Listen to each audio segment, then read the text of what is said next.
discarded letter Elvis Presley wrote at Las Vegas Hilton during final shows in 1976. Elvis Presley made his Las Vegas debut at the New Frontier in 1956 with a 2-week engagement. 13 years later, in 1969, Elvis started performing again in Vegas at the International, which resulted in a 7-year run of sold-out shows.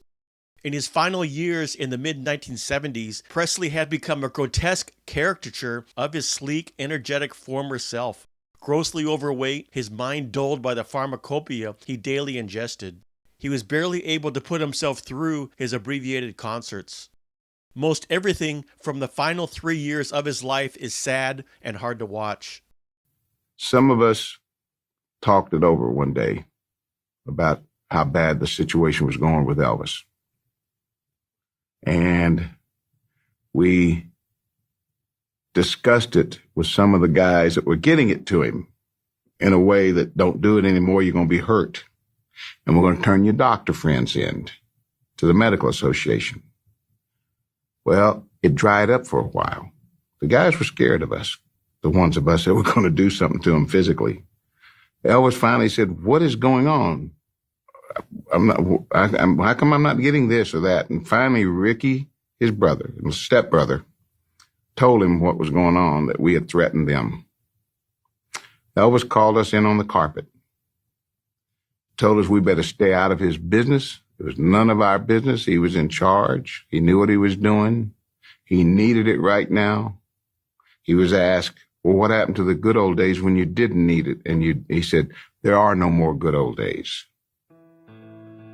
So he said, if you don't stop it, you're going to be looking for other jobs. We didn't stop it. 3 or 4 months later, we were fired by his order through his father. The final shows at what was called Las Vegas Hilton were in December 1976. During these final shows, Elvis wrote a letter in his hotel suite before throwing it away, but someone retrieved it from the wastebasket. The letter said, "Help me, Lord, to get through all of this. I am so tired of it. I think I would like to sleep forever, but rest does not come easy for me. Show me a way out from these problems. I'm so tired of being Elvis Presley," he would say in the last months of his life. Presley's final concert was at Market Square Arena in Indianapolis, Indiana on June 26, 1977. Elvis had about 2 months off before 12 shows in 12 days, starting on August 17th.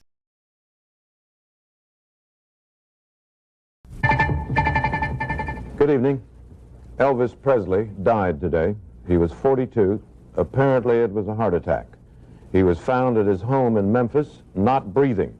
His road manager tried to revive him. He failed. A hospital tried to revive him. It failed. His doctor pronounced him dead at 3 o'clock this afternoon. The end, at an early age, of one of the 2 most spectacular careers in the history of American entertainment, the other being Frank Sinatra's. Elvis's death this afternoon was swift and unexpected, as Mason Granger reports. Elvis Presley died here about 3:30 this afternoon. He had been found in his bathroom, unconscious, not breathing, was brought to the hospital by ambulance. Efforts to revive him in the ambulance and efforts to revive him here at the hospital were unsuccessful, and Elvis was declared dead at 3:30. He had probably died earlier in the day, sometime between 9 and 2:30, doctors say. The Commercial Appeal reported that lab reports indicated that 14 drugs were found in Presley's blood, 10 in large amounts, and some were near toxic levels. From January to August 1977, Presley's personal doctor wrote prescriptions for 10,000 doses of uppers, downers, and assorted narcotics. The doctor would eventually lose his license. ABC News obtained a copy of the bioscience test results. The data revealed the following narcotic drugs in the body of Elvis Aaron Presley: codeine, morphine, methaqualone, also known as Quaaludes, Valium, Valmid, Placidil, Nembutal, phenobarbital, pentobarbital, and butabarbital. All of them are so-called downers, central nervous system depressants. Usually taken to bring on relaxation and sleep, the drugs are often abused. Several are addictive. At his death, Elvis had constipation, diabetes, an enlarged heart, glaucoma, hypertension. In June 1991, Wayne Newton bought the letter written by Elvis Presley for $13,200 at Sotheby's auction. Newton would write a song about the letter. We have here the mock-up of actually a poster featuring pictures from his new album, which I assume is due out to be released any day now. It'll be January 15th. Okay. Yeah. But I want to focus. It's okay to shoot the picture, but I want to focus on one of the tunes, the last tune mentioned here, the letter. You want to talk about that? I want you to tell me about that. That is a song that I co-wrote with Rick Goodman, John Minnick, and Cat McCrone. And the story is, Ralph, that in 1976, in Elvis Presley's last appearance at the Las Vegas Hilton, by his bed he had a little notepad, and he wrote some words down. He wrote actually kind of a message to God and to himself, and crumpled it up and threw it in a waste paper can. And one of his guys evidently retrieved it, kept it. About 7 or 8 months ago, this note showed up in a Sotheby auction sale. And some people called me knowing of my friendship with Elvis. And when I heard what the note said, it just tore my heart out, and I bought it. Somehow that got out, and Elvis fans from around the world started to write me wanting copies of this letter, of this note. So that's when we decided to write a song around it. And so we did. So that's the story of the letter. All right, with the exception of what was in the letter.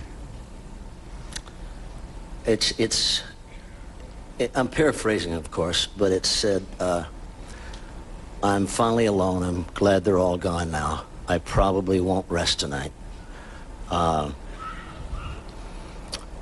have no need for all of this. Help me, Lord.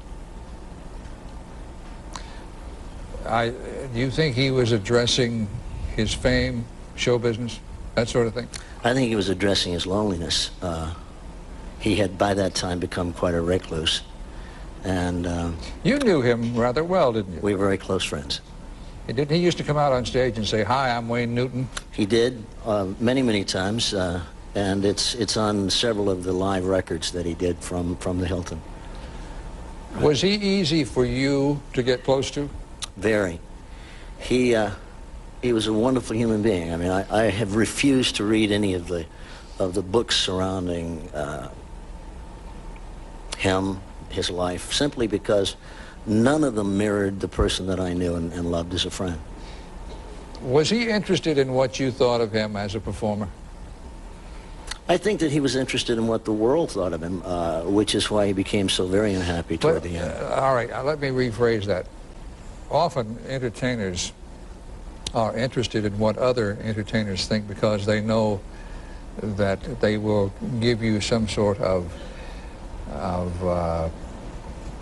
response coming from the viewpoint of an entertainer. Did you think Elvis, despite all of his success, needed some kind of positive reinforcement? Not so much of what he was on stage, because obviously that got fed, by an audience. And I think that when performers talk, we talk in a much more technical way. As you know, we will say things like, was the bass loud enough? Yes. Could you hear Terry McMillan on the harmonica? Did that? Those kind of things that from a public point of view probably wouldn't even cross their minds. But those are the kind of things that we as performers kind of hinge on, I think. Did you ever compare notes on, did you like this room when you played it? Many times, many times.